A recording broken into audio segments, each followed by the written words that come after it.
Farg'onada erkak o'z ayoli va 2 yoshli farzandini pichoqlab o'ldirdi.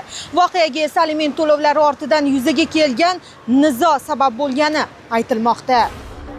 3-noyabr kuni soat 18lar chamasi O'zbekiston tumanidagi Nursug' mahallasida istiqomat qiluvchi erkak vaqtincha birga yashamayotgan turmush o'rtog'i va 2 yoshli qizining qotiliga aylandi. Ma'lum bo'lishicha, marhuma va erkak oila qurib o'zaro birga yashash davrida bir-biri bilan murosa qilmay joriy yilning may oylarida ayol 2 farzandini olib ota hovlisi O'zbekiston tumanidagi Qulibek mahalla fuqarolar yig'iniga ketadi. Bu davrda esa belgilangan tartibda ona voyaga yetmagan 2 nafar farzandi uchun aliment undirish maqsadida sudga murojaat qilgan.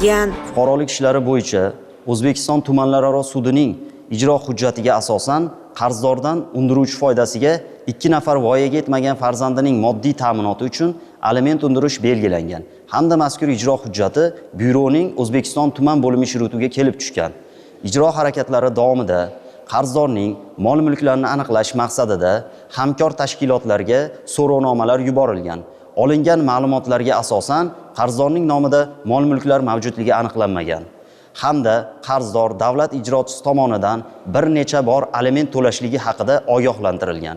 Shu bilan birga qarzdor aliment to'lovlarini 2025-yil 1-oktyabr holatiga to'lamaganligi sababli qarzdorga nisbatan O'zbekiston Respublikasi Ma'muriy javobgarlik to'g'risidagi kodeksning 47 moddasiga asosan to'plangan hujjatlar jinoyat ishlari bo'yicha O'zbekiston tuman sudiga yuborilgan hamda qarzdorga nisbatan 15 sutka ma'muriy qamoq jazosi tayinlangan. Farzandining moddiy ta'minotidan bo'yin tovlagan ota ma'muriy qamoq jazosini o'tab chiqqandan keyin ham zimmasidagi mas'uliyatni bajaray demaydi. Qarzdorlik esa 10 million so'mdan oshadi. Voqea sodir bo'lgan kuni kechga yaqin qaysidir sabab bilan turmush o'rtog'i farzandlari bilan istiqomat qilib kelayotgan qaynotasining xonadoniga boradi va er-xotin shu joyda janjallashib ketishadi.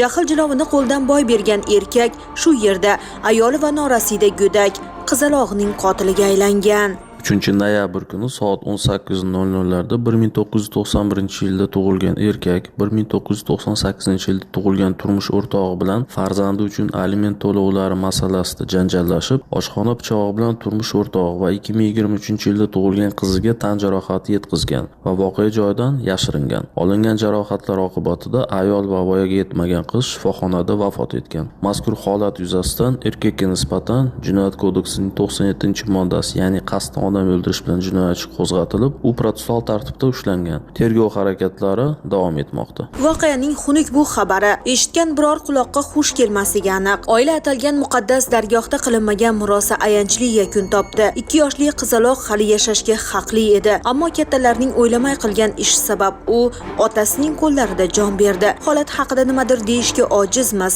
Ogoh bo'ling demoqchimiz.